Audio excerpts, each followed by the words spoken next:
তখন তো ডিস্টার্ব করেছি, এখন চুমু খাবো। কিসে ভাই চুমু দিবেন মানে? হ্যাঁ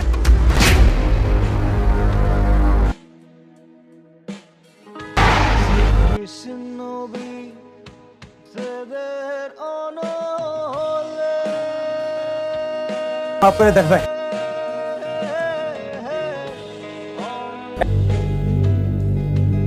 কি ভাবি আপনি জায়গায় কেন? প্রতিদিন তো তুমি রান্না বান্না করো, তাই ভাবলাম কেননা আজকে রান্নাটা আমি করি। আপনি হেঁটে চলে যান। রান্না বান্না তো মেয়েদের কাজ, সমস্যা না, আমি করতেছি, তুমি চাইলে একটু হেল্প করতে পারেন। দেন আমারা দেন। গোলাম? জি ভাবি। আচ্ছা, তোমার গোলাম নামটা কে রেখেছে? লোকজনই রাখছে। ও, আমার বাসায় কে কে আছে? মনির চাচা আর করিম চাচা, এরাই আমার মানুষ করছে। এরা ছাড়া আসলে আমার পরিচিত আর কেউ নেই।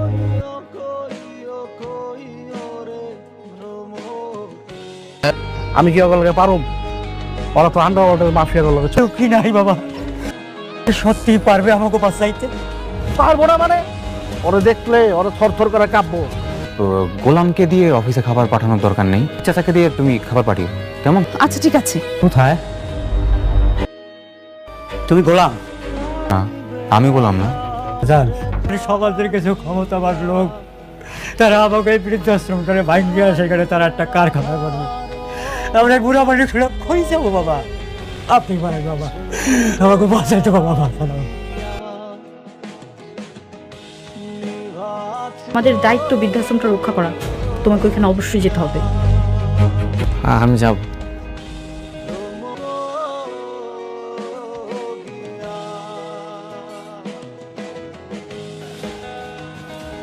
এই তো কারমা গ্রুপের শেহজাদ চৌধুরী না দেখি।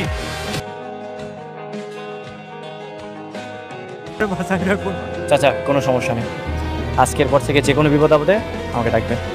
গোলামের অতীত কি? ওর বাবা মাকে আর ওর বাড়ি বা কোথায়?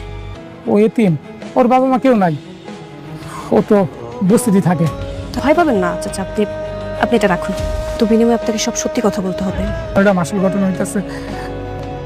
বড় সাহেব আমাদের চেনা জানার মধ্যে একটা কাজের ছেলে আনতে বলছিল।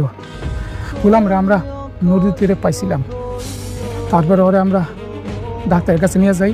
চিকিৎসা করানোর পরে ওর কাউকে চিনতে পারে না, আর আমরা বুঝতে সবাই মিলা খুশি হইয়া ওর নাম রাখি গোলাম মোল্লা। চাচা ওকে কোন হসপিটাল নিয়ে গিয়েছিলেন? আমাকে বস্তিতে আছে না, বস্তির উল্টো পাশে একটা ক্লিনিক আছে, ওইখানে। ম্যাডাম, আপনাকে কিভাবে সাহায্য করতে পারি? আপনি কি উনিকে চেনেন? হ্যাঁ, ওনাকে আমি চিনি তো। আজ থেকে 4-5 মাস আগে ওনাকে বস্তির লোকজন আমার কাছে এনেছিলেন। কেন, কি হয়েছিল ওনার? কে বা কাহারা ওনাকে মেরেছিলেন। শরীরে বিভিন্ন জায়গায় আঘাত ছিল, বিশেষ করে মাথায়। সহজ ভাষায় বলতে গেলে স্মৃতিশক্তি হারিয়ে ফেলেছেন।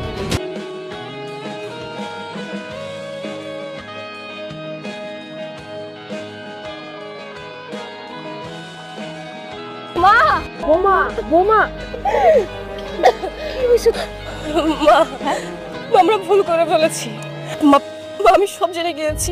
কি? শেহজাদ কোনো ইচ্ছে করে আমাদের সাথে নাটক করছে না মা। শেহজাদের কোনো কিছু মনে নেই মা, শেহজাদ সব স্মৃতিশক্তি হারিয়ে ফেলেছে। শেহজাদ যেদিন বাড়ি ফিরছিল, সেদিন বাড়িতে আসতে পারিনি, দাউদখানের লোকজনরা ওকে মেয়েরা রাস্তায় ফেলে রাখছিল। বাবা, আমি আর এক মিনিটটা নষ্ট করতে চাই না। আমার শেহজাদের কাছে নিয়ে যাও, আমার অনেক কিছু বলার আছে, অনেক কিছু বলার আছে। প্লিজ বোমা চলো। যেহেতু কোনো লাভ হবে না মা, শেহজাদ তোমাদেরকে চিনবে না। তাহলে কি করতে চাও তুমি? যেহেতু আমরা সবকিছু জেনে গিয়েছি,